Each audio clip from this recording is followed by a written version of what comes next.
दोस्तों, ये कहानी पूरी तरह से काल्पनिक है और केवल मनोरंजन के लिए बनाया गया है।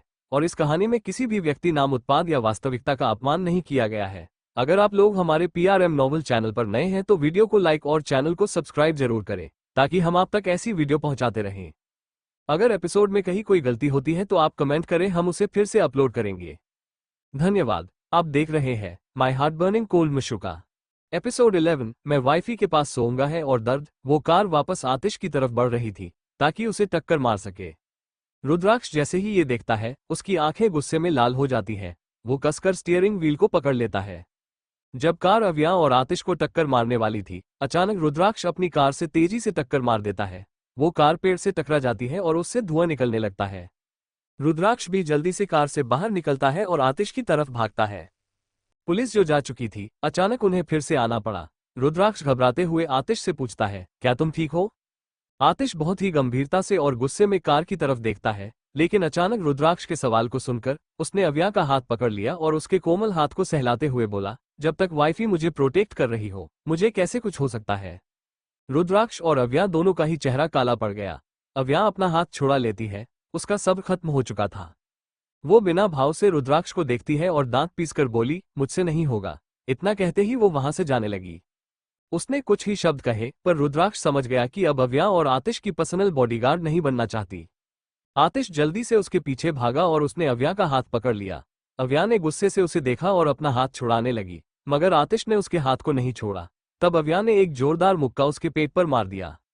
आतिश बहुत जिद्दी था। वो अपने दर्द को बर्दाश्त करते हुए जल्दी से अव्या के दूसरे हाथ को भी पकड़ लेता है, फिर ऑर्डर देकर बोला, कार में बैठो, हम घर जा रहे हैं। अव्या की आईब्रो ऊपर हो गई और उसका चेहरा और भी ज्यादा खतरनाक हो गया। उसने खुद के हाथ को छुड़ाने की कोशिश की, पर आतिश ने इस बार उसके हाथ को नहीं छोड़ा। अब आतिश की भी आंखें लाल होने लगी और वो अचानक ही अव्या से भी ज्यादा खतरनाक हो गया। वो नीचे झुका और अव्या के कान में दांत पीसते हुए बहुत ही डरावनी अंदाज में बोला, प्यार से कह रहा हूं, कार में बैठ जाओ, वरना। इतना कहते ही उसने अपनी बात को अधूरी छोड़ दी। अव्या उसकी आंखों में देखती है तो एक पल के लिए उसके रोंगटे खड़े हो जाते हैं। पहली बार उसे किसी से थोड़ा डर महसूस हुआ, पर फिर उसने बिना किसी एक्सप्रेशन के अपना हाथ छुड़ा लिया। वो फिर से जाने लगी। आतिश दांत पीस लेता है। वो अपने चेहरे को छूता है और उसके होठों पर शैतानी मुस्कुराहट आ जाती है। आतिश आगे बढ़ता है और बिना वक्त गवाए अव्या को अपने कंधे पर उठा लेता है। उसे कार के अंदर पटक कर खुद भी बैठ गया और दरवाजा बंद कर लिया। अव्या ने एक पंच मारा। आतिश को पंच पड़ता, उससे पहले ही आतिश उसके पंच को पकड़कर उसे सीट पर लिटा देता है और उसके ऊपर जाकर उसे कसके पकड़ लेता है। अव्या गुस्से से उसे रोकने की कोशिश करती है तो आतिश अपने पैरों की मदद से उसके पैरों को जकड़ लेता है और फिर दांत पीस कर लेता है। अव्या ने सोचा था कि आतिश संभालना आसान होगा, मगर आज उसने उसका एक अलग ही रूप देखा। अव्या को अब आतिश का छूना बिल्कुल पसंद नहीं आ रहा था। वो उसे दूर करने की कोशिश कर रही थी। वहीं रुद्राक्ष सबसे ज्यादा परेशान था। वो कार ड्राइव करते हुए दांत पीसकर बोला, आतिश, अव्या, कोई तुम दोनों को नहीं मार सकता। अगर तुम दोनों को कुछ मारने का अधिकार किसी को है तो वह सिर्फ मेरा है, क्योंकि मैं तुम लोगों का ये लवी डवी वाला सीन बर्दाश्त नहीं कर पा रहा हूं। इतना कहते ही वो पार्टीशन ऑन कर देता है। बैक सीट पर अब भी दोनों लड़ रहे थे क्योंकि आतिश अव्या से चिपक रहा था। किसी तरह रुद्राक्ष उन दोनों को चुप कराता है। जल्दी ही वे अहलूवालिया महल पहुंच गए। रुद्राक्ष कार से बाहर निकलते ही तेज कदमों के साथ अंदर जाने लगा। आतिश व और अव्या भी बाहर निकले। अव्या थोड़ी परेशान लग रही थी क्योंकि यह उसका घर नहीं था। आतिश जबरदस्ती उसे खींचते हुए बोला, मेरे साथ चलो, तुम मेरी पर्सनल गार्ड हो, इसलिए तुम्हें मेरे साथ हर वक्त रहना है। अगर किसी ने मुझे घर से ही किडनैप कर लिया तो कौन जिम्मेदारी लेगा? वो जबरदस्ती उसे लेकर जा रहा था। वहीं सभी नौकर एक लाइन से बाहर खड़े हो गए स्वागत के लिए। अव्या उन सबको अजीब नजर से देखती है, पर कुछ नहीं बोलती। अंदर लिविंग एरिया में कृष्णमूर्ति जी रुद्राक्ष से कुछ बात कर रहे थे। तभी उनकी नजर आतिश और अव्या पर पड़ी, क्योंकि आतिश ने बहुत ही मजबूती से अव्या का हाथ पकड़ा था। अव्या बिना भाव से कृष्णमूर्ति जी की नजरों को देखती है, फिर वो जल्दी से अपने हाथ को छुड़ाने लगी, मगर आतिश दोबारा उसके हाथ को पकड़ लेता है। ये देखकर कृष्णमूर्ति दांत पीसकर बोले, आतिश, तुम बिगड़ैल कहीं के, क्या शर्म नहीं आ रही? आतिश अपनी आंखों में दुश्मनी लिए उन्हें देखता है, पर फिर अपनी एक आईब्रो ऊपर करके हैरानी से बोलता है, ये शर्म कौन है? हमारे घर में तो कोई नहीं है, क्या कोई और भी आ रहा है यहाँ? कृष्णमूर्ति दांत पीसकर बोले, तुम्हें अच्छे से पता है कि मुझे कैसे गुस्सा दिलाना है, नालायक कहीं के। मेरी नजरों से दूर हो जाओ, वरना अभी और इसी वक्त मैं तुम्हें जान से मार दूंगा। तुम्हारे अलावा और किसी में इतनी हिम्मत नहीं है और ना ही इतनी काबिलियत कि मुझे गुस्सा दिला सके। वेद किचन के अंदर था, वह बाहर आया, उसके हाथ में कॉफी थी। वह आराम से सोफे पर बैठते हुए मुस्कुराते हुए बोला, आतिश अंकल, लगता है आप थक गए हैं, आपको अपने रूम में आराम करना चाहिए। आतिश अपनी डेविल जैसी नजरों से अव्या को देखते हुए उसे जबरदस्ती लेकर ऊपर जाने लगा। ये देखकर हर कोई हैरान था। रुद्राक्ष हैरानी से बोला, उसे छोड़ो, मैं किसी नौकर से कहकर गेस्ट रूम तैयार करवाता हूँ। अव्या जल्दी से आतिश से अपना हाथ छुड़ा लेती है, लेकिन गुस्सा करने के अलावा कुछ नहीं कर सकती थी। वह एक रोबोट की तरह साइड में खड़ी हो गई, जिसके चेहरे पर कोई भाव नहीं था। कृष्णमूर्ति जी उसे काफी देर तक देखते रहे। उनके दिमाग में पता नहीं क्या चल रहा था। अचानक आतिश ने देखा कि कृष्णमूर्ति जी कैसे अव्या को घूर रहे हैं। ये देखकर उसकी आंखों में खून उतर आया। वो अपने हाथों को मसलते हुए गहरी और भरी आवाज में बोला, मिस्टर अहलूवालिया, उसे घूरना बंद करिए। वो मेरी है। अगर आपको पर्सनल गार्ड चाहिए तो जाकर खुद ढूंढ लाइए। वो मेरे रूम में रहेगी। अगर किसी ने मुझे रूम से किडनैप कर लिया तो ये मुझे गेस्ट रूम से कैसे बचाएगी? जब तक ये गेस्ट रूम से मेरे रूम में आएगी तब तक तो मैं मर चुका होऊंगा। मैं अपनी जान को लेकर कोई रिस्क नहीं ले सकता। ये कहकर आतिश ने जबरदस्ती अव्या का हाथ पकड़ा और उसे घसीटते हुए ले जाने लगा। कृष्णमूर्ति जी का बीपी वापस हाई होने लगा। वो टेबल पर मरते हुए खड़े हो गए और बोले, बदतमीज कहीं के, तुम दोनों एक रूम में नहीं रह सकते हो। क्या तुम्हें पता भी है यह एक लड़की है? चुपचाप अपने रूम में जाकर सो जाओ। आतिश ने उन्हें घूरते हुए कोल्ड आवाज में कहा, नहीं, मैं अपनी वाइफी के साथ सोऊंगा।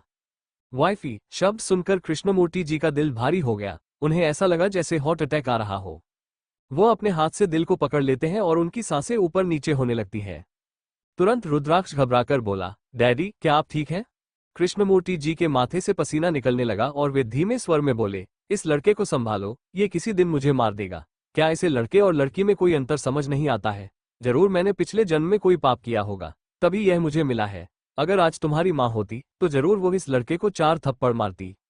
अपनी पत्नी के बारे में बात करते करते उनकी आंखों में आंसू आ गए, पर उन्होंने जल्दी से अपनी नजर नीचे करके अपने आंसू को छुपा लिया, क्योंकि वो हमेशा से एक सख्त आदमी रहे थे। वो जल्दी से उठे और अपने रूम में चले गए। रुद्राक्ष और वेद एक दूसरे को देखते हैं। दोनों ही काफी गंभीर होकर कृष्णमूर्ति जी को जाते हुए देखते हैं। वेद ने एक आह भरते हुए कहा, बड़े अंकल, शायद अहलूवालिया खानदान में कोई औरत न होने के कारण आतिश अंकल ऐसे हैं। बदकिस्मती से हमारे खानदान में सिर्फ मर्द हैं। जिनकी भी जिंदगी में औरतें आईं, सब उन्हें छोड़कर चली गईं, जिस कारण सब अकेले रह गए। दादू को बस इस बात का डर है कि आतिश अंकल अव्या के ज्यादा करीब ना आ जाए। उन्हें डर है कि सभी औरतों की तरह अव्या भी आतिश अंकल को छोड़ देगी और फिर आतिश अंकल का दिल टूट जाएगा। रुद्राक्ष अपनी आंखें बंद कर लेता है। उसे समझ नहीं आ रहा था कि वह क्या करे। वहीं रूम में अव्या आतिश को खुद से दूर कर देती है, पर आतिश शैतान बच्चे की तरह बार बार उसके पीछे आ रहा था। मजबूरन अव्या खुद को वॉशरूम में बंद कर लेती है और दांत पीसते हुए बोली, डिस्गस्टिंग।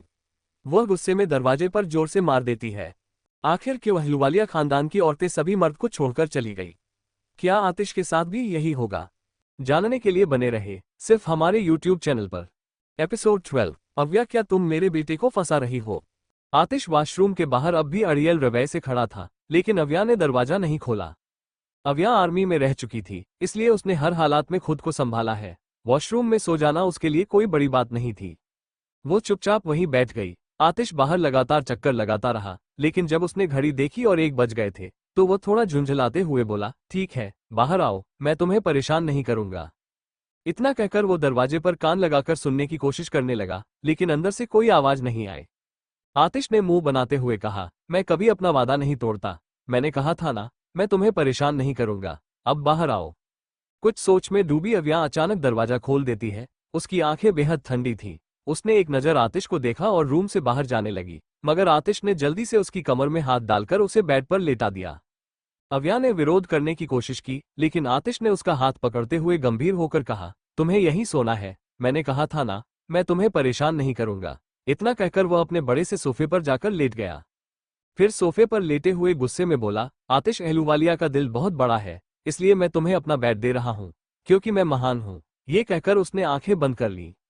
अव्या खुद को सोचने से रोक नहीं पाई। कौन अपनी तारीफ खुद करता है? मगर उसने इसे इग्नोर करते हुए गहरी सोच में डूब गई। उसे आतिश पर बिल्कुल भरोसा नहीं था। उसका शक सही साबित हुआ जब आतिश तिरछी नजरों से उसे घूरते हुए मन ही मन बोला, एक बार तुम सो जाओ, फिर मैं तुम्हें गले लगा लूंगा। ये सोचकर वह मन ही मन खुश होने लगा। अव्या ने पूरी रात नहीं सोई। जब उसने देखा कि आतिश गहरी नींद में है तो उसने घड़ी देखते हुए आखिरकार अपनी आंखें बंद कर ली। अचानक उसकी आंखों के सामने अंधेरा छा गया। अंधेरे में उसे पहले तो गोलियों की आवाजें सुनाई दी, फिर एक लड़की जो बिना किसी भाव के खड़ी थी, उसके चारों ओर लोग खड़े थे।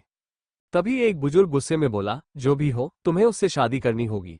मुझे अच्छे से पता है शादी क्या होती है, तुम्हें नहीं पता, पर तुम्हें उस लड़के से कोई मतलब नहीं होना चाहिए। बस शादी करो, इससे हमारे परिवार को बहुत फायदा होगा।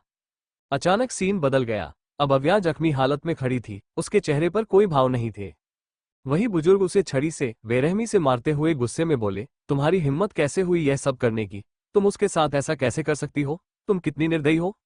अव्या सामने खड़ी एक लड़की को देख रही थी जो डेविल स्माइल कर रही थी। अचानक कुछ गिरने की आवाज सुनकर अव्या की आंखें खुल गईं। वो उठी ही थी कि उसने देखा आतिश उसके ऊपर लेटा हुआ था और उसे घूर रहा था।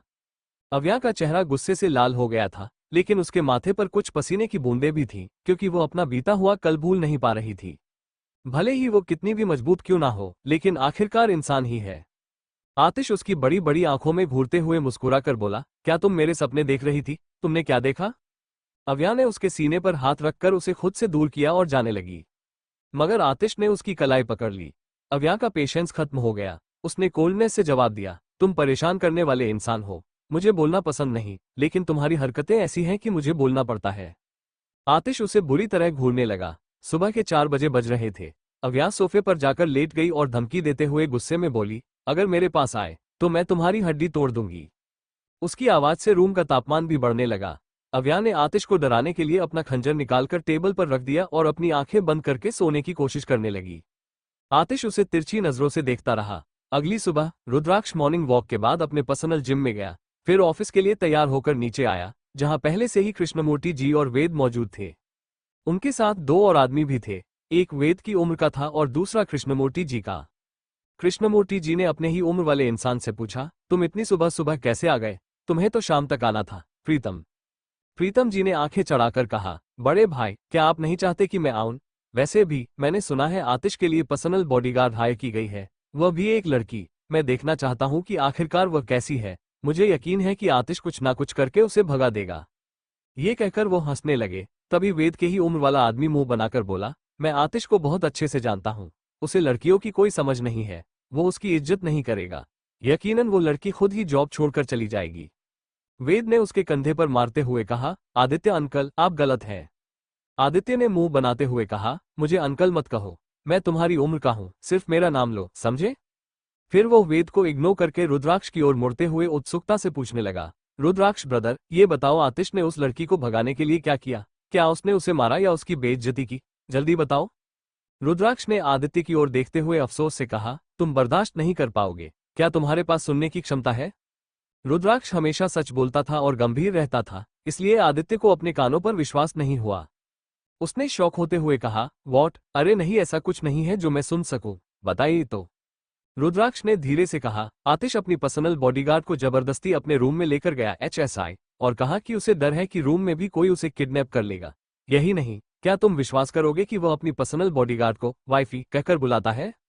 जैसे ही आदित्य ने ये सुना, वो अपनी सीट से उछल पड़ा। वो अपने कानों पर हाथ रखकर जोर से चिल्लाया, भगवान, मैं क्या सुन रहा हूँ? मेरे कान खराब तो नहीं हो गए? ठीक उसी वक्त आतिश और अव्या भी आ गए। आतिश ने पहले ही अव्या के कपड़ों के लिए अरेंजमेंट कर दिया था। अव्या ने ब्लैक डेनिम जीन्स और ब्लैक कलर का टॉप पहना था और उसके चेहरे पर कोई भाव नहीं था। वही आतिश जबरदस्ती उसके हाथ को पकड़कर डाइनिंग टेबल पर आ गया। अव्या को थोड़ा अजीब लगा, पर आतिश उसे जबरदस्ती बैठा देता है। फिर अव्या के एक हाथ को सहलाते हुए प्यार से पूछता है, वाइफी, तुम्हें क्या खाना है? मैं भी वही खाऊंगा। इन रोमांटिक कपल को देखकर बाकी सबकी भूख मर गई। रुद्राक्ष अपना निवाला नीचे रख देता है। कृष्णमूर्ति जी का चेहरा काला पड़ गया। वो अपनी तीखी नजरों से अव्या को घूरते हुए कोल्ड वॉइस में बोले, क्या तुम मेरे बेटे को फंसाकर अमीर होना चाहती हो? पर मैं कभी भी उसकी शादी तुमसे नहीं करूंगा। ये सुनते ही अव्या का चेहरा बेहद गंभीर हो गया। उसने अपनी लाल आंखों से कृष्णमूर्ति जी को देखा। एक पल के लिए कृष्णमूर्ति जी डर गए। वहीं आतिश को गुस्सा आने लगा। अव्या कोल्ड आंखों से उन्हें देखते हुए स्पून पकड़ लेती है। क्यों आतिश अव्या के पीछे पड़ा है? क्या कृष्णमूर्ति जी अपनाएंगे अव्या को? जानने के लिए बने रहे सिर्फ हमारे YouTube चैनल पर। एपिसोड 13, वाइफी तुम मर गई तो मेरा क्या होगा? आतिश गुस्से से कृष्णमूर्ति जी को घूर रहा था। उसकी ठंडी आभा ने न सिर्फ कृष्णमूर्ति जी को, बल्कि वहां मौजूद हर किसी को डरने पर मजबूर कर दिया था। अव्या ने अपनी नजर रुद्राक्ष की ओर की। रुद्राक्ष ने ठंडी सांस छोड़ते हुए कहा, डैड, अव्या के पास धन दौलत की कोई कमी नहीं है, इसलिए प्लीज ऐसा मत कहिए। कृष्णमूर्ति जी व्यंग्य करते हुए बोले, ओह दोनों इसके रक्षक क्यों बन रहे हो? मानना पड़ेगा इस लड़की में कुछ खास है। लोगों को वश में करना इसे बखूबी आता है। आतिश गुस्से में बोला, आप? रुद्राक्ष को लगा कि उसके डैड जानबूझकर बात को बढ़ाने की कोशिश कर रहे हैं, इसलिए वो तुरंत आतिश की ओर मुड़ा और बोला, अब से तुम यहीं रहोगे, कहीं नहीं जाओगे। अपने प्राइवेट विला को भूल जाओ। कोई तुम्हें मारना चाहता है और हम कोई जोखिम नहीं उठा सकते। हमें नहीं पता कि कौन तुम्हें मारना चाहता है। ऊपर से तुमने पूरी दुनिया को परेशान कर रखा है। हर दिन तुम्हारे बारे में कोई न कोई खबर न्यूज में आती रहती है। कभी तुम्हारे गुस्से की खबर होती है तो कभी मारपीट की। इस बार किसी ने तुम्हारी अव्या के साथ फोटो इंटरनेट पर पोस्ट कर दी है, जिससे हंगामा मचा हुआ है। तुम ट्रेंडिंग लिस्ट में नंबर 1 पर हो। आतिश ऐसे इग्नोर करता है जैसे उसे कोई मतलब ही न हो। वेद हंसते हुए बोला, अति अंकल, आप मुझे भी यह हुनर सिखा दीजिए कि लोगों को अपनी तरफ कैसे आकर्षित करते हैं। ज्यादातर लोगों ने आपको देखा नहीं है, फिर भी आप हमेशा सुर्खियों में बने रहते हैं अपनी हरकतों के कारण। आदित्य भी हंसते हुए बोला, मैंने आज सुबह ही न्यूज देखी, सब जानने के लिए बेताब है कि आखिर आतिश आलूवालिया की बीवी कौन है। अस्पताल के एक वार्ड बॉय ने बयान दिया है कि उसने तुम्हें वाइफी कहते हुए सुना है। आतिश को इससे कोई फर्क नहीं पड़ा, लेकिन कृष्णमूर्ति जी का गुस्सा बढ़ रहा था। उन्होंने रुद्राक्ष को आदेश दिया, इस बदतमीज लड़के को कुछ वक्त के लिए घर में बंद कर दो, वरना यह ऐसी ही हरकतें करता रहेगा। आतिश ने अपनी तिरछी और चालाक भरी नजरों से कृष्णमूर्ति जी को देखा और ठंडे स्वर में बोला, किसकी हिम्मत है जो आतिश आलूवालिया को कैद कर सके? माहौल एकदम गर्म हो गया था। आतिश और कृष्णमूर्ति जी गुस्से में एक दूसरे को देख रहे थे। प्रीतम जी ने जल्दी से स्थिति को संभालते हुए कहा, ठीक है, अगर आतिश अपने निजी विला में रहना चाहता है तो कोई बात नहीं, हम वहां की सुरक्षा बढ़ा देंगे। इसके बाद किसी ने कुछ नहीं कहा। ब्रेकफास्ट के बाद सभी अपने अपने काम के लिए चले गए। आतिश और अव्या भी एक ही कार में थे। रुद्राक्ष ने आतिश को चेतावनी देते हुए कहा, अव्या के फ्लैट से सारा सामान लेकर तुम सीधा विला आओगे। मैं तुम्हारे बारे में इंटरनेट पर और कोई खबर नहीं देखना चाहता। आतिश जल्दी से दरवाजा बंद कर कार स्टार्ट कर देता है। रुद्राक्ष हैरान था, लेकिन फिर अपनी कार में चला जाता है। अव्या खामोशी से बैठी हुई थी और खिड़की से बाहर देख रही थी। आतिश ड्राइव करते हुए बार बार उसे देख रहा था। अव्या ये सब नोटिस कर रही थी। अचानक उसने देखा कि सामने से एक कार आ रही है, तो वह ठंडे स्वर में बोली, क्या तुम मुझे मारना चाहते हो? आतिश ने उसकी नजरों का पीछा करते हुए सामने देखा और झट से बोला, बिल्कुल भी नहीं, तुम मर गई तो मेरा क्या होगा? फिर मुझे भी तुम्हारे पीछे पीछे मरना पड़ेगा। अव्या ने उसे जानलेवा नजरों से देखते हुए दूसरी तरफ देखना शुरू कर दिया, लेकिन फिर भी उसकी नजरें आतिश पर ही टिकी थीं। आतिश ने फिर से तिरछी नजरों से अव्या की ओर देखा। अव्या गुस्से में हाथ पटक देती है। आतिश चुपचाप ड्राइव करने लगता है। कुछ ही देर में वे अव्या के फ्लैट के पास पहुंच जाते हैं।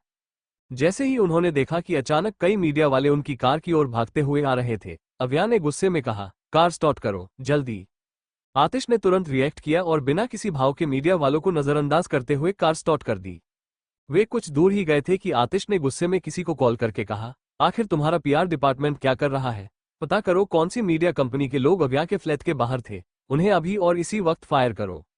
दूसरी तरफ से वेद, जो पीआर डिपार्टमेंट में था, परेशान होकर बोला, आतिश अंकल, आपको पता है जब से आप अमेरिका से पढ़ाई करके आए हैं, तब से हमारी कंपनी का पीआर डिपार्टमेंट चैन की सांस भी नहीं ले पाया है। वे हमेशा इंटरनेट से आपकी खबरें हटाने में लगे रहते हैं। प्लीज थोड़ी सी दया करिए और हमें कुछ आराम दीजिए। आतिश ने गुस्से में कहा, गो टू हेल, तुम सब किसी काम के नहीं हो। इतना कहते ही उसने कॉल काट दिया और गुस्से में स्टीयरिंग पर हाथ मारा। अव्या चुपचाप बैठी थी, लेकिन आतिश को इतने गुस्से में देखकर पहली बार वो हल्का सा मुस्कुराई, पर फिर से उसका चेहरा भावहीन हो गया। दूसरी तरफ कश्मीर के आर्मी कैंप में एक बूढ़ा आदमी बैठा था। उसने आर्मी की वर्दी पहनी हुई थी। बूढ़ा होने के बावजूद उसकी फिटनेस ऐसी थी कि वह जवानों को भी मात दे सकता था। उसने गुस्से में कहा, क्या तुमने उसे हर जगह ढूंढा? वो कहीं नहीं जा सकती, वो जरूर यहीं कहीं होगी, पर तुम लोग उसे ढूंढ नहीं पा रहे हो। सामने खड़े आर्मी ऑफिसर डर से अपना सर नीचे कर लेते हैं। उनमें से एक ने जवाब दिया, जनरल, हमने पूरा कश्मीर छान मारा, लेकिन हमें कहीं भी आपकी पोती नहीं मिली। बूढ़ा आदमी मुस्कुराकर बोला, तुम्हें क्या लगता है वो कोई आम लड़की है? वो अव्या राठौर है। उसने तुम सबसे भी ज्यादा कठिन ट्रेनिंग ली है। उसे ढूंढना आसान नहीं है, लेकिन मुझे वो 1 महीने के अंदर चाहिए, किसी भी कीमत पर। इतना कहकर वो गुस्से में वहां से चला गया। बाकी ऑफिसर डरकर एक दूसरे को देखने लगे। उधर आतिश खाली सड़क पर कार चला रहा था। वो जानबूझकर अव्या को डराने के लिए स्पीड तेज कर रहा था। अव्या उसकी मंशा समझकर उसे घूर रही थी, लेकिन कई लोग उनका पीछा कर रहे थे। जैसे ही अव्या ने मिरर में पीछे आती हुई काली गाड़ी को देखा, उसके चेहरे के भाव बदल गए। कौन पूछा कर रहा अव्या और आतिश का? कौन मारना चाहता है आतिश को? क्या अव्या को ढूंढ पाएंगे आर्मी ऑफिसर्स? जानने के लिए बने रहे सिर्फ हमारे यूट्यूब चैनल पर। एपिसोड 14 किस मी प्रेसिडेंट आतिश अहलूवालिया। आतिश ने कार को अव्या के फ्लैट के पास रोका, लेकिन इस बार उसने कार को काफी दूर ही रखा था। वहां पर अभी भी बहुत भीड़ थी। ये देखकर उसने अपने होठों को दबाया और अपनी गहरी काली नजरों से अव्या को देखा, जो बिल्कुल शांत और चुपचाप बैठी थी। कार के अंदर का माहौल भी कुछ अजीब सा था। तभी आतिश के फोन पर कॉल आया। उसने कॉल रिसीव किया। दूसरी तरफ से रुद्राक्ष बहुत सीरियस होकर बोला, आतिश तुरंत वहां से निकलो और ऑफिस आओ। आतिश कुछ कहने वाला था, लेकिन रुद्राक्ष ने उसे बीच में ही रोकते हुए गंभीर आवाज में कहा, वहां बहुत भीड़ है और किसी को नहीं पता कि कौन कौन वहां मौजूद है। हो सकता है जो तुम्हें मारना चाहता है वह भी वहीं हो। ऊपर से तुम किसी सिक्योरिटी गार्ड को भी साथ नहीं लाए हो। अभी कुछ वक्त ऑफिस में रहो। जब मामला शांत हो जाएगा तब तुम फ्लैट से सामान ले सकते हो। अगर तुम वहां गए तो अव्या की जान को भी खतरा हो सकता है। इतना कहते ही रुद्राक्ष ने कॉल काट दी। आतिश ने एक बार फिर से अव्या को देखा, जो खिड़की से बाहर अपनी जानलेवा नजरों से हर एक इंसान को देख रही थी, जैसे बाद में उनसे बदला लेने का इरादा रखती हो। आतिश ने गहरी सांस ली और कार को स्टार्ट कर दिया। कुछ ही देर में वे लोग ऑफिस पहुंच गए। आतिश की कार को देखकर बाहर मौजूद गार्डों का मुंह खुला का खुला रह गया। उन्हें अपनी आंखों पर विश्वास नहीं हो रहा था। आतिश कार से बाहर निकला और बड़े एटीट्यूड के साथ ऑफिस की तरफ बढ़ा। दूसरी तरफ गार्ड्स खुद से बोले, क्या ये सच में आतिश सर है? ऐसा कैसे हो सकता है कि वो कंपनी आए हैं? उन्होंने अव्या को देखा और लगभग हार्ट अटैक की स्थिति में आ गए।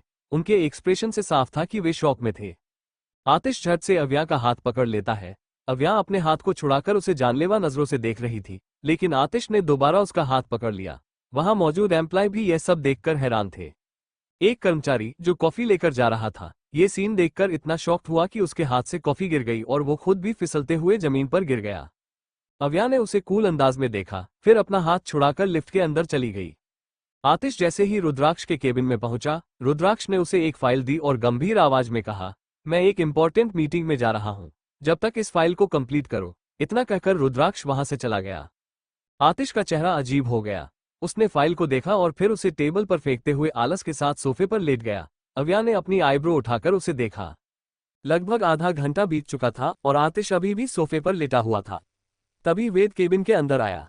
उसने आतिश को देखकर पहले तो हैरानी जताई, फिर परेशान होकर बोला, रुद्राक्ष अंकल कहाँ है? एक बहुत इंपॉर्टेंट मीटिंग अटेंड करनी है। आतिश बेफिक्र होकर बोला, वो तो चला गया। वेद हैरानी से बोला, कहाँ गया? आतिश ने मुंह बनाकर जवाब दिया, किसी मीटिंग में। वेद ने निराशा से सिर पकड़ लिया और बोला, फिर यह मीटिंग कौन संभालेगा? मैं इसे अकेले हैंडल नहीं कर सकता। आतिश अंकल, आप मेरी मदद क्यों नहीं करते? आतिश ने उसकी बातों को इग्नोर करते हुए अव्या से पूछा, वाइफी तुम कुछ खाओगी? तुम्हें जूस पसंद है? इतना कहकर उसने जूस उठा लिया, लेकिन अव्या ने कुछ नहीं लिया। उसने वेद को देखा जो परेशान हो रहा था, और आतिश को देखा जो एक हार्टलेस की तरह बैठा था। अचानक ही अव्या के मुंह से निकला, यूजलेस। आतिश ने जैसे ही यह शब्द सुने, उसका चेहरा काला पड़ गया। उसकी मुट्ठी इतनी कस गई थी कि माथे की नसें उभर आईं और उसकी आंखें लाल हो गईं। यह देखकर वेद डर गया और एक कदम पीछे हट गया, लेकिन अव्या को इससे कोई फर्क नहीं पड़ा। वह अपने फोन में कुछ देखने लगी। आतिश इतना गुस्से में था कि उसने एक झटके से अव्या की कलाई पकड़कर उसे अपनी ओर खींच लिया। अगले पल अव्या उसकी आगोश में थी। अव्या ने अपनी तिरछी आंखों से आतिश को देखा तो आतिश ऐसे मुस्कुराया जैसे वह कोई नरक का राजा हो। उसने अपने अंगूठे से अव्या के होठों को रगड़ा और बहुत ही गहरी आवाज में कहा, मैं यूजलेस हूँ वाइफी। अगर ऐसा है तो चलो मैं तुम्हें दिखाता हूँ कि मैं कितना यूजफुल हूँ। मैं इस डील को हैंडल करके दिखाऊंगा, लेकिन बदले में तुम्हें सबके सामने मुझे किस करना होगा। उसकी भारी और मर्दाना आवाज पूरे केबिन में गूंज रही थी। वेद डरते हुए एक कोने में खड़ा हो गया। अव्या के होठों पर एक हल्की मजाकिया मुस्कान आई, जो एक पल में गायब हो गई। वो अजीब नजरों से आतिश को देखते हुए कॉल्ड वॉइस में बोली, सपनों में। वो उससे दूर होने लगी तो आतिश ने उसे और करीब खींच लिया। अव्या का सर इस बार आतिश के सीने से टच हो गया। अगले पल उसे मर्दाना और लेमन की खुशबू आई, जिससे उसकी आंखें गहरी हो गईं। आतिश ने उसकी कलाई को पकड़कर दांत पीसते हुए कहा, वाइफी मैं इसे एक चैलेंज की तरह लेता हूं। अगर मैंने सब अच्छे से किया तो तुम्हें मुझे किस देना होगा। अगर नहीं दिया तो मैं ले लूंगा, क्योंकि आतिश अहलूवालिया अपने हिस्से की चीज कभी नहीं छोड़ता। मीटिंग रूम में जो क्लाइंट्स आए थे वे बैठे थे, लेकिन उनके चेहरे के एक्सप्रेशन से साफ पता चल रहा था कि वे खुश नहीं थे। मैनेजर दरवाजे की तरफ देख रहे थे कि शायद उनके बॉस आए। वहीं दूसरी तरफ मुंबई शहर के एक मॉल के नीचे के बेसमेंट में एक घर बना था। अंधेरे रूम में एक आदमी बैठा था जो इस वक्त बहुत गुस्से में था। उसने अपने हाथ में पकड़े लैपटॉप को जमीन पर फेंकते हुए कहा, यह नहीं हो सकता। आतिश कैसे बच गया? उसे मरना होगा। मैंने जैसे जिंदगी बर्बाद जी, जैसे मेरी जिंदगी बर्बाद हुई है वैसे ही उसकी भी बर्बाद करूंगा। इतना कहते ही उसने अपनी मुट्ठी बंद कर लिया और शैतानी तरीके से जोर से हंसने लगा। वहीं दूसरी तरफ मीटिंग रूम का दरवाजा अचानक खुला। सभी लोग उम्मीद से दरवाजे की तरफ देखने लगे, लेकिन दरवाजे पर एक परछाई देखकर सभी के चेहरे पीले पड़ गए। मैनेजर डरते हुए बोला, आतिश सर, अब तो हम गए, अब ये डील हमें नहीं मिलेगी। सर ने कभी कोई डील नहीं की, उनके पास बिजनेस का एक्सपीरियंस नहीं है, ये बस एक बिगड़ैल बच्चा है जिसे केवल मुसीबत खड़ी करना आता है। अब तो ये कंपनी डूब जाएगी। सभी डरते हुए भगवान को याद करने लगे और आतिश को देखने लगे। वहीं आतिश बहुत ही एटीट्यूड के साथ अपने दोनों हाथों को जेब में डालकर खड़ा था। ऐसा लग रहा था जैसे वो कंपनी का प्रेसिडेंट हो। क्या आतिश डील कर पाएगा? कौन था वो आदमी और क्यों आतिश के पीछे पड़ा है? जानने के लिए बने रहें सिर्फ हमारे यूट्यूब चैनल पर। Episode 15 loving couple. आतिश के अचानक मीटिंग रूम में आने से हर कोई हैरान था। किसी को समझ नहीं आ रहा था कि आखिर वो यहाँ क्यों आया है। आतिश के पीछे पीछे वेद भी आ गया और जो क्लाइंट्स थे उनके चेहरे पर भी अजीब से भाव थे। मगर आतिश ने उन सबको नजरअंदाज करते हुए जाकर हेड की कुर्सी पर बैठ गया। ये देखकर वहां मौजूद लोग स्तब्ध रह गए, जैसे उन्हें चक्कर आ गया हो। मुश्किल से उन्होंने खुद को संभाला। मैनेजर अपनी जगह से उठकर जल्दी से वेद के पास पहुंचा और उसके कान में धीरे से बोला, सर, आतिश सर यहाँ पर क्यों है? क्या वो कुछ गड़बड़ करने आए हैं? क्या बॉस के साथ उनकी लड़ाई हो गई है? मुझे बहुत डर लग रहा है। वेद खुद भी घबराया हुआ था, लेकिन खुद को संभालते हुए उसने धीरे से जवाब दिया, वो यहाँ मीटिंग के लिए आए हैं। मैनेजर यह सुनकर सच में गिरने वाले थे, लेकिन वेद ने उन्हें पकड़ लिया। उसके बाद वेद क्लाइंट्स के पास जाकर मुस्कुराते हुए बोला, मिस्टर स्मिथ, क्या हम मीटिंग शुरू करें? मिस्टर स्मिथ ने अपनी आंखों को थोड़ा छोटी करते हुए आतिश की ओर देखा और कोल्ड वॉइस में बोले, will mister Rudraksh not come to the meeting? Ved कुछ कहने ही वाला था कि आतिश ने अपनी आंखें छोटी कर ली। उसने सामने रखा पेन उठाया और उसे अपने हाथ में घुमाते हुए ठंडी मुस्कुराहट के साथ पूछा, what's the harm in having a meeting with me? You should be happy that you will get to learn something from me. Ved, manager और बाकी सब लोग सुनकर घबरा गए। उनके चेहरे पीले पड़ गए। मैनेजर जल्दी से वेद को किनारे ले गया और घबराते हुए बोला, आप आतिश सर को मीटिंग के लिए बुलाकर लाए हैं या फिर मीटिंग कैंसिल करवाने के लिए? अब तक तो मिस्टर स्मिथ गुस्सा हो और फैसला कर चुके होंगे कि वो यह मीटिंग बिल्कुल भी नहीं करेंगे। वेद ने अपने रुमाल से चेहरे पर आए पसीने को पोंछते हुए जवाब दिया, मुझे लगा था कि वह हमारी मदद कर सकते हैं, पर मुझे क्या पता था कि आतिश अंकल यहाँ भी अपना घमंड दिखाएंगे। वो मन ही मन रुद्राक्ष को याद करने लगा। इस बीच मिस्टर स्मिथ का चेहरा गुस्से में लाल हो गया था। वो उंगली दिखाकर बोले, you illiterate person, you don't even nothing about business and you will teach me, bloody loser. Atish, जो अभी तक शांत बैठा था, लूजर शब्द सुनते ही उसकी आंखें धीरे धीरे गहरी होने लगी। उसकी आंखों में एक दुष्ट चमक आ गई और होठों पर शैतानी मुस्कान तैर गई। उसने कसकर अपनी मुट्ठी बंद कर ली और मिस्टर स्मिथ को बहुत ही डरावनी नजरों से देखा। मिस्टर स्मिथ डरकर एक कदम पीछे हट गए। अचानक आतिश ने अजीब तरह से हंसते हुए कहा, तुमने लूजर किसे कहा? लूजर क्या होता है यह मैं तुम्हें बताऊंगा। सिर्फ 5 सेकंड है तुम्हारे पास मुझसे माफी मांगने के लिए, वरना इसका अंजाम बहुत बुरा होगा। वो अपनी मुट्ठी और भी कस लेता है। दरवाजे के पास खड़ी अव्या ये सब देख रही थी। अनजाने में ही उसकी और आतिश की नजरें टकराईं। अव्या ने आतिश की आंखों में कुछ देखा जिसे अभी तक किसी ने नहीं देखा था। मिस्टर स्मिथ गुस्से से कांपते हुए आतिश का कॉलर पकड़ने के लिए आगे बढ़े। अव्या तुरंत अलर्ट हो गई। वह आतिश के पास जाकर खड़ी हो गई और जैसे ही उसने देखा कि मिस्टर स्मिथ ने आतिश का कॉलर पकड़ लिया है, उसने एक जोरदार किक उनके पेट पर मारी। मिस्टर स्मिथ काफी दूर जाकर गिरे और उनके मुंह से खून निकलने लगा। हर कोई डरते हुए अपने मुंह पर हाथ रख लेता है। वेद जल्दी से रुद्राक्ष को कॉल करता है, लेकिन रुद्राक्ष का कॉल नहीं लग रहा था। उसने घबराते हुए कहा, रुद्राक्ष अंकल जल्दी से कॉल रिसीव करिए, यहाँ बहुत बड़ी मुसीबत हो गई है। मैंने तो आतिश अंकल को डील के लिए बुलाया था, पर ये दोनों नकली हस्बैंड वाइफ डील को बर्बाद कर रहे हैं। वेद ने देखा कि अव्या और आतिश इतने करीब खड़े थे कि ऐसा लग रहा था जैसे वे प्रेमी जुड़े हों। दोनों एक दूसरे के बेहद करीब थे और ये दृश्य देखकर सभी की आंखें फटी रह गईं। अव्या का एक हाथ आतिश के कंधे पर था, वो आतिश की तरफ थोड़ा झुकी थी। दोनों एक दूसरे की आंखों में ऐसे देख रहे थे जैसे उनमें बहुत प्यार हो। आतिश ने अपने हाथ से अव्या के गालों को सहलाते हुए कहा, बहुत अच्छा। सभी ने अपनी आंखें बंद कर ली, जबकि वेद मन ही मन बड़बड़ाया, हे भगवान, यह क्या हो रहा है?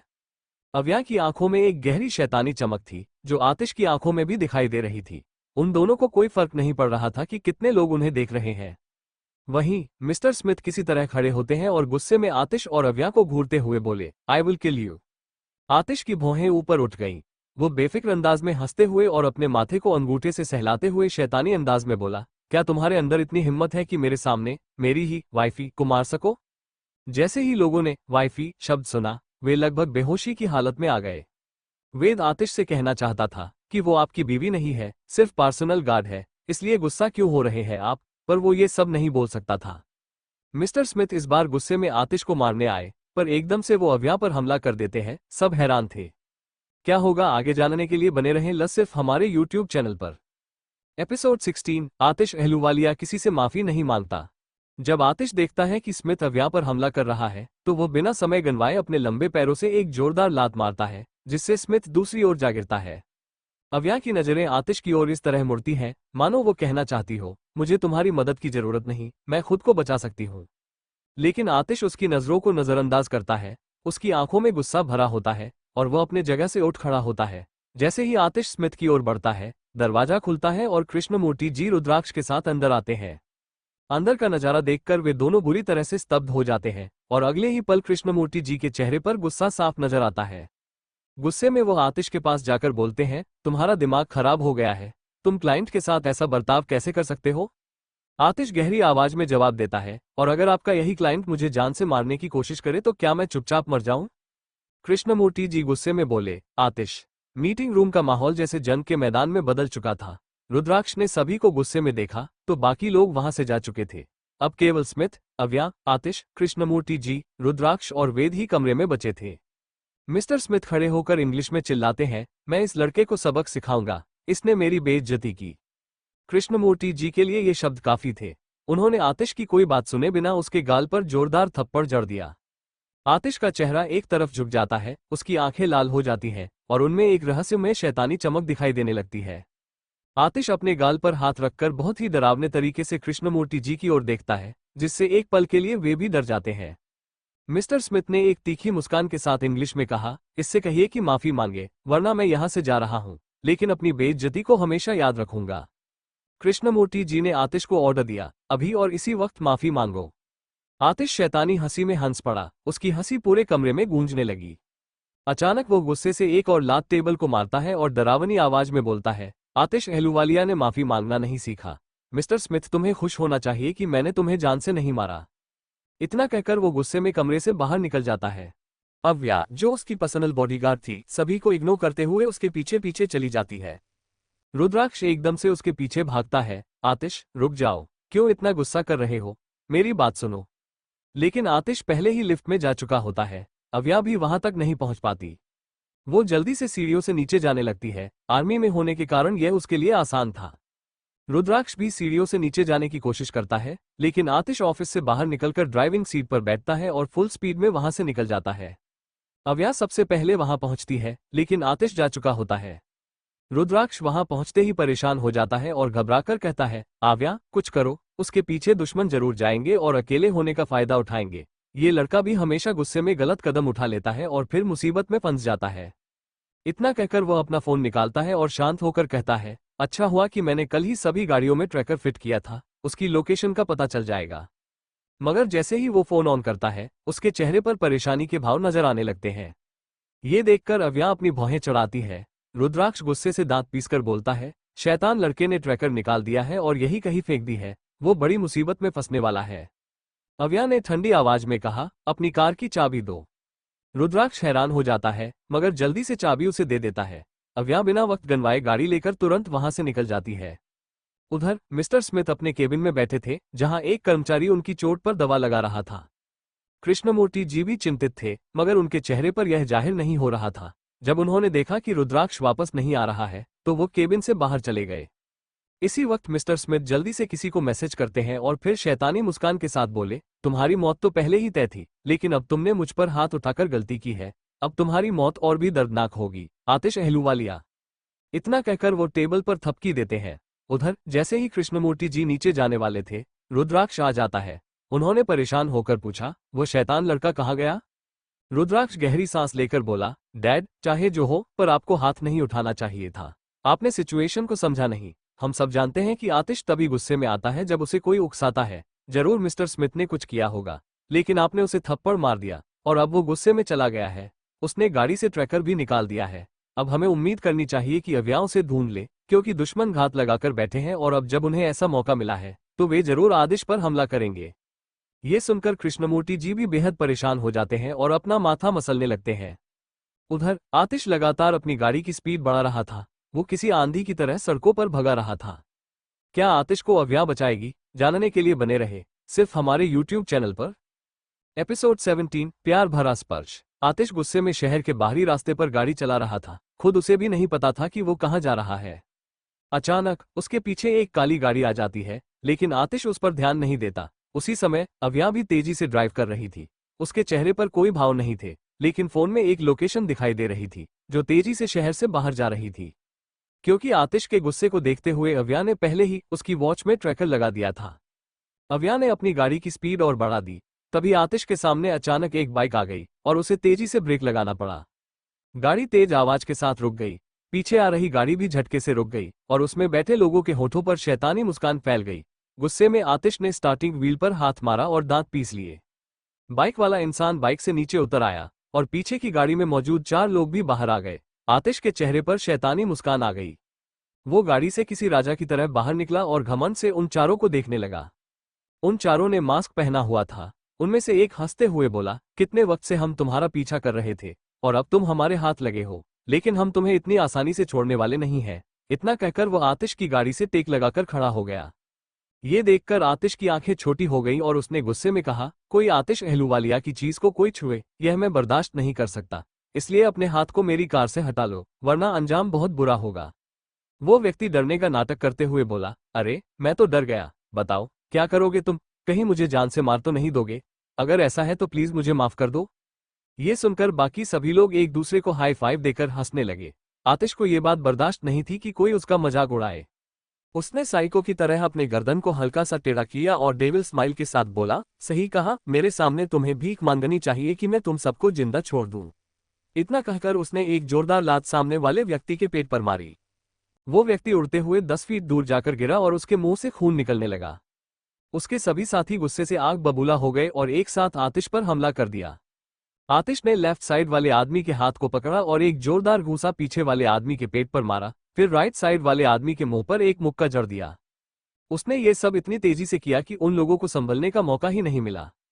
सभी जमीन पर पड़े थे। वे उठ पाते उससे पहले ही आतिश ने उनके पैरों पर गोली चला दी और घमंड से बोला, आतिश अहलूवालिया को मारना इतना आसान नहीं है और ये तुम जैसे चूहों के बस की बात नहीं है, क्योंकि आतिश अहलूवालिया की जान सिर्फ आतिश अहलूवालिया ही ले सकता है।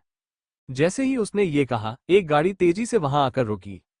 आतिश की आंखें ठंडी पड़ गईं, लेकिन जैसे ही अव्या ड्राइविंग सीट से बाहर निकली, आतिश की आंखें चमकने लगीं। उसे देखकर कोई भी बता सकता था कि वो अव्या का दीवाना हो गया है। अव्या को देखते ही वो शांत हो गया। अव्या उसके सामने खड़ी हो गई और बिना भाव से जमीन पर पड़े लोगों को देखने लगी। उसने अपनी गन निकाली और चारों के माथे पर डायरेक्ट शूट कर दिया। आतिश एक पल के लिए हैरान रह गया, लेकिन फिर अव्या के गालों को सहलाते हुए कोमल आवाज में बोला, वाइफी, क्या तुम्हें बर्दाश्त नहीं हो रहा कि इन लोगों ने मुझे हाथ लगाने की कोशिश की? चिंता मत करो, तुम्हारे अलावा कोई मुझे नहीं छू सकता। अव्या ने अपनी भौहें ऊपर की और उसके हाथ को झटकते हुए गुस्से और ठंडी आवाज में बोली, शट अप। अव्या ने चारों तरफ देखा। उसे खतरा साफ महसूस हो रहा था। उसने आतिश का हाथ पकड़ा और पास के घने जंगलों की तरफ देखने लगी।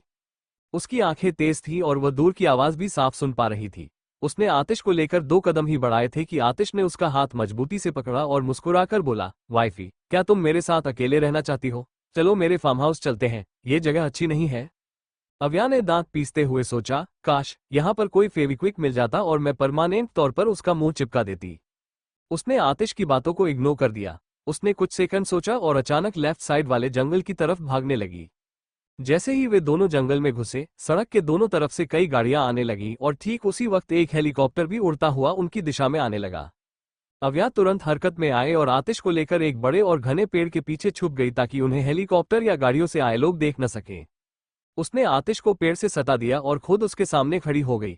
उसने गहराई से गाड़ियों की तरफ देखा, जिनसे कई लोग राइफल लेकर उतर रहे थे। तभी एक आदमी गुस्से में बोला, उसकी हिम्मत कैसे हुई हमारे लोगों को मारने की? चाहे जो हो, जिंदा या मुर्दा, उसे पकड़ो। उसके आदेश पर लोग हर जगह उन्हें ढूंढने लगे। आतिश को बिल्कुल डर नहीं लग रहा था। वो लगातार अव्या के चेहरे को देख रहा था और उसकी नजर अव्या के होठों पर ठहर गई। अनजाने में ही उसने अपने अंगूठे को अव्या के अंगूठे पर रख दिया। अव्या इस स्पर्श के लिए तैयार नहीं थी। वो चौंक कर आतिश को देखती है और यहीं पर उसका ध्यान भटक जाता है। तभी एक गोली चलने की आवाज गूंजती है, जो पूरे जंगल में सुनाई देती है। दूसरी तरफ अंधेरे में वही आदमी बैठा था और अपने लैपटॉप पर सब देख रहा था। वो खुश होकर बोला, जल्दी करो, आज उसे मार देना, मैं उसे और जिंदा नहीं देख सकता। आगे जानने के लिए बने रहे सिर्फ हमारे YouTube चैनल पर। एपिसोड 18, वाइफी मैं तुम्हें गोद में उठा लूंगा।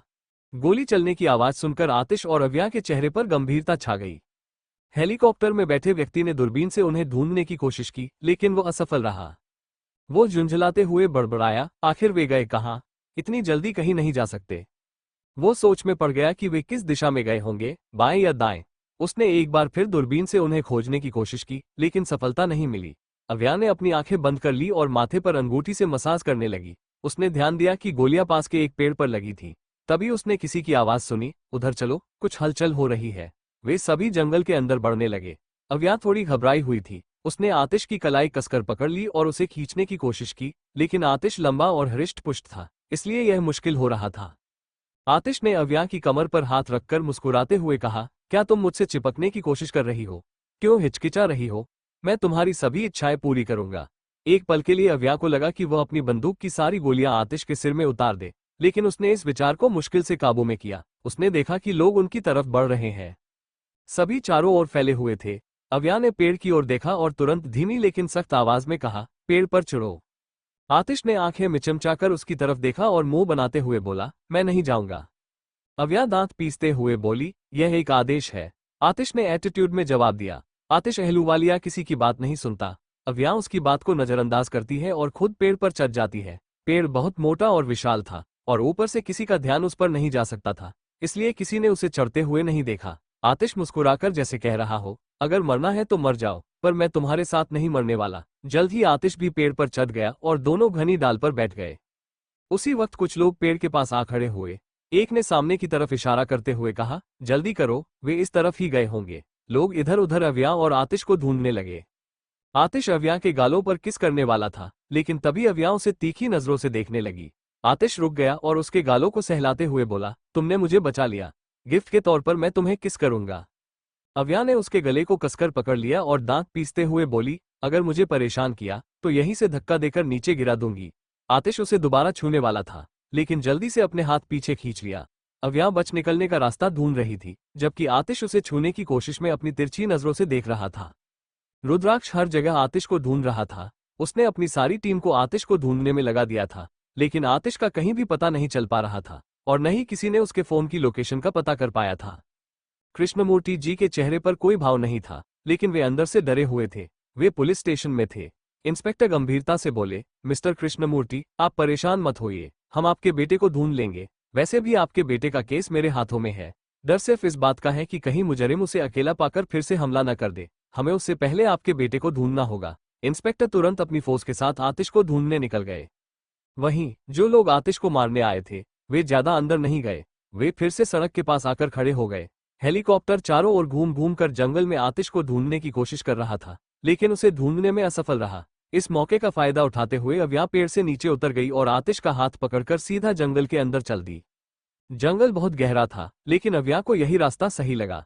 जंगल काफी डरावना था, कुछ जानवरों की आवाज भी सुनाई दे रही थी। आगे की मिट्टी थोड़ी गीली थी। अव्या बहुत ही संभल कर चल रही थी। उसने पीछे मुड़कर देखा तो आतिश उन आदमियों को ढूंढने की कोशिश कर रहा था। अव्या ने तेजी से उसकी कलाई पकड़ी और उसे खींचकर आगे बढ़ने लगी। आतिश का ध्यान अव्या के माथे से निकलते पसीने पर गया तो वह गंभीर हो गया। उसने अव्या की कलाई पकड़कर ठंडी आवाज में कहा, तुम थक गई हो, चाहो तो मैं तुम्हें गोद में उठा सकता हूँ। अव्या ने कुछ ठंडी सांसें लेते हुए गंभीरता से कहा, मैं तुम्हारी बॉडीगार्ड हूँ, बस मेरे साथ चलो। आतिश पीछे चलते हुए गंभीरता से बोला, मैं इस बात को लेकर बहुत गंभीर हूँ। मैं तुमसे बड़ा हूँ और तुम्हें आराम से गोद में उठा सकता हूँ। मैंने हर तरह की ट्रेनिंग ली है, मुझे कम मत आंको। अव्या के होठों पर एक अजीब सी मुस्कान आ गई। वो मजाक में बोली, क्या तुम्हें किसी ने ऐसी स्थिति में गंभीर होना नहीं सिखाया?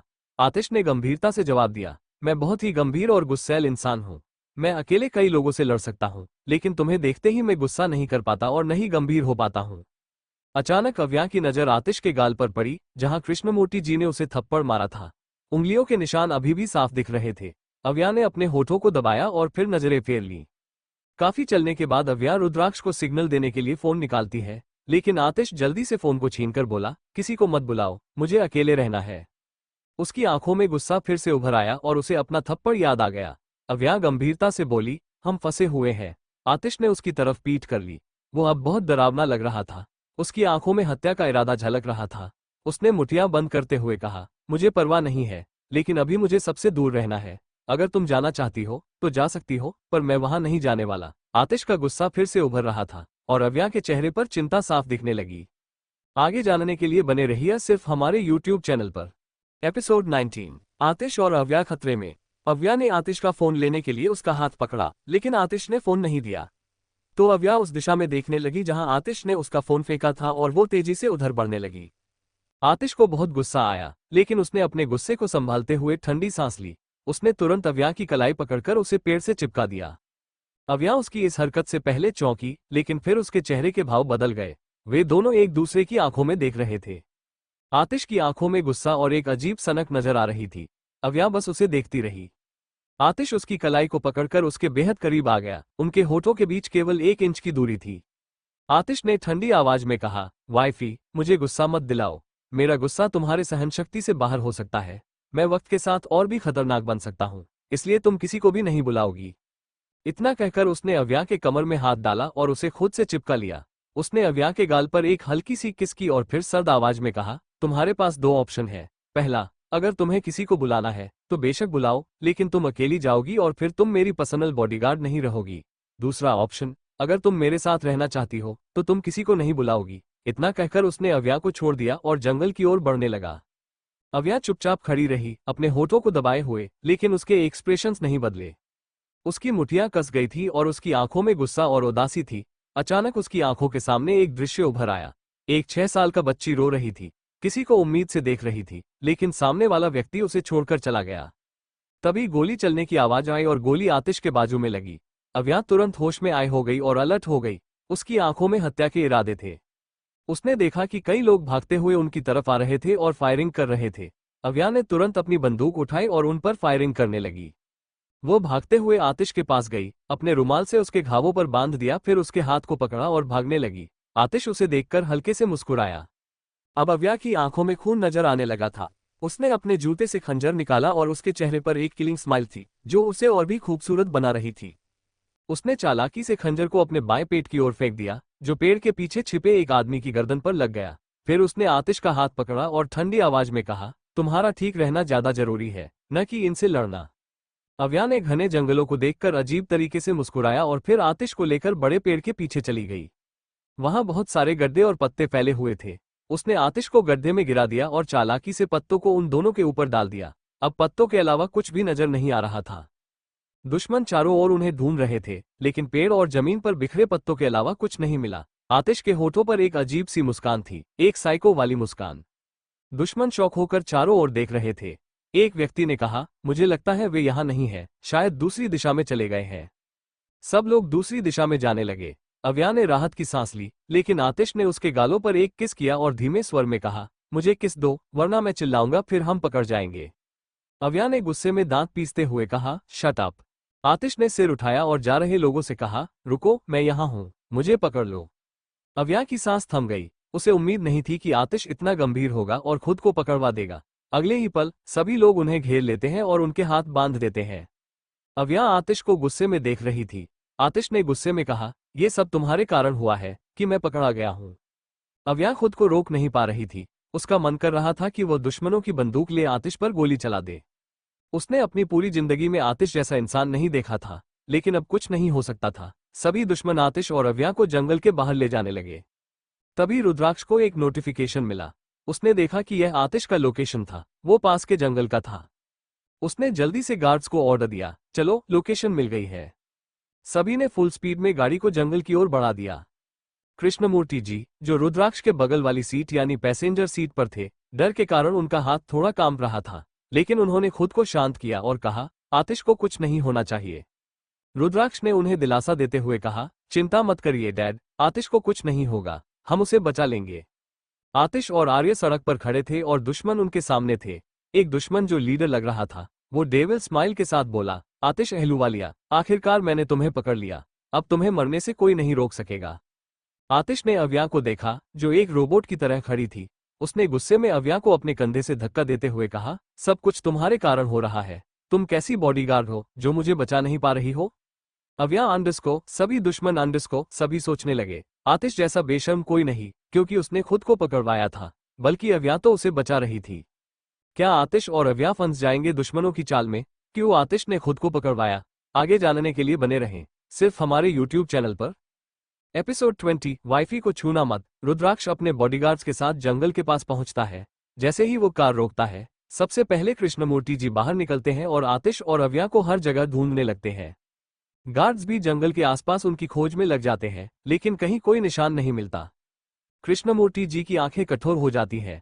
रुद्राक्ष जंगल के अंदर जाता है, जहां आतिश और अव्या पहले गए थे। अचानक उसकी नजर जमीन पर पड़े एक स्विच ऑफ फोन पर पड़ती है। वो जल्दी से उसे उठा लेता है। कृष्णमूर्ति जी अपने इमोशंस को संभालते हुए पूछते हैं, क्या हुआ? ये फोन किसका है, क्या तुम जानते हो? रुद्राक्ष सिर हिलाते हुए जवाब देता है, यह अव्या का फोन है। इतना कहते ही वो आसपास अव्या को ढूंढने लगता है। तभी एक गार्ड की आवाज आती है। रुद्राक्ष और कृष्णमूर्ति जी जल्दी से सड़क के पास जाते हैं। रुद्राक्ष गार्ड से पूछता है, क्या हुआ, क्या तुम्हें कुछ मिला? गार्ड सड़क की तरफ इशारा करके कहता है, बॉस देखिए, यहाँ कुछ लिखा है। रुद्राक्ष ध्यान से देखता है, वहां पर सिर्फ 2 अक्षर लिखे थे, गुड बाय। ये शब्द पढ़ते ही रुद्राक्ष का चेहरा सख्त हो गया और कृष्णमूर्ति जी का दिल घबराहट से तेज धड़कने लगा। वो डरते हुए बोले, यह वही शब्द है, लेकिन ऐसा कैसे हो सकता है? आतिश को बचाना होगा, मैं इस शब्द को कभी नहीं भूल सकता। रुद्राक्ष उन्हें संभालता है और परेशान होकर कहता है, आप चिंता मत करिए, आतिश को कुछ भी नहीं होगा, और यह वो इंसान नहीं हो सकता। दूसरी ओर जिस इंसान के लिए कृष्णमूर्ति जी और रुद्राक्ष इतने परेशान थे, वो इस वक्त बहुत ही आराम से अव्या के कंधे पर सिर रखकर सो रहा था। आतिश और अव्या दोनों के हाथ बंधे हुए थे और वे कार के अंदर बैठे थे। आतिश अव्या के कंधे पर सिर रखकर सो रहा था और अव्या बिना किसी भाव के अपने दुश्मन को देख रही थी। दुश्मनों के एक आदमी यानी लीडर ने जब आतिश को इतना शांत देखा तो वह हैरान हो गया। उसने कहा, यह आदमी इतना शांत कैसे हो सकता है जबकि इसे पता है हम इसे मारने वाले हैं। इतना कहकर उसने जबरदस्ती आतिश को उठाने की कोशिश की। अव्या गुस्से में बोली, अगर तुम्हें बात करनी है तो मुझसे करो। लीडर ने पहले अव्या की ओर ध्यान नहीं दिया था, लेकिन अब वो उसकी खूबसूरती की ओर देख रहा था और उसकी नीयत बिगड़ने लगी थी। अव्या को ऐसे लोगों से सख्त नफरत थी और उसकी मुठियां कसने लगी थी। लीडर ने हंसते हुए कहा, कार को हमारी खुफिया जगह की तरफ मोड़ लो। लीडर के बगल में बैठे एक आदमी ने चौंकते हुए कहा, आप क्या कह रहे हैं लीडर? हमें इन दोनों को जल्दी से वहां पहुंचाना होगा। बॉस का आदेश था कि जल्द से जल्द उन्हें सौंप देना है, वरना वो हमें मार डालेंगे। लीडर ने अजीब सी मुस्कान के साथ कहा, बॉस ने हमें आतिश आलूवालिया को पकड़ने का आदेश दिया था, जिंदा या मुर्दा। अब हम इसे पकड़ चुके हैं, और यह नहीं कहा था कि उसकी बॉडीगार्ड्स के साथ कुछ नहीं कर सकते। ये सुनकर अव्या की आंखों में गुस्सा और नफरत दिखने लगी, लेकिन वो चुपचाप बैठी रही। आतिश की आंखें बंद थी, लेकिन उसकी मुठियां कस गईं और उसके चेहरे पर एक साइको वाली मुस्कान आ गई। तहखाने के अंदर पहुंचकर आतिश को जंजीरों से बांध देते हैं और अव्या को चेहर के ऊपर खड़ा करके उसके हाथ ऊपर करके बंद देते हैं। लीडर ने दांत पीसते हुए अपने आदमियों को आदेश दिया, तुम सब बाहर जाओ और रखवाली करो। मैं चाहता हूं कि यह आतिश आलूवालिया अपनी आंखों से देखे कि मैं इस लड़की के साथ क्या कर रहा हूं। उसने हंसते हुए कहा। अव्या की नजरें सिर्फ आतिश पर थीं।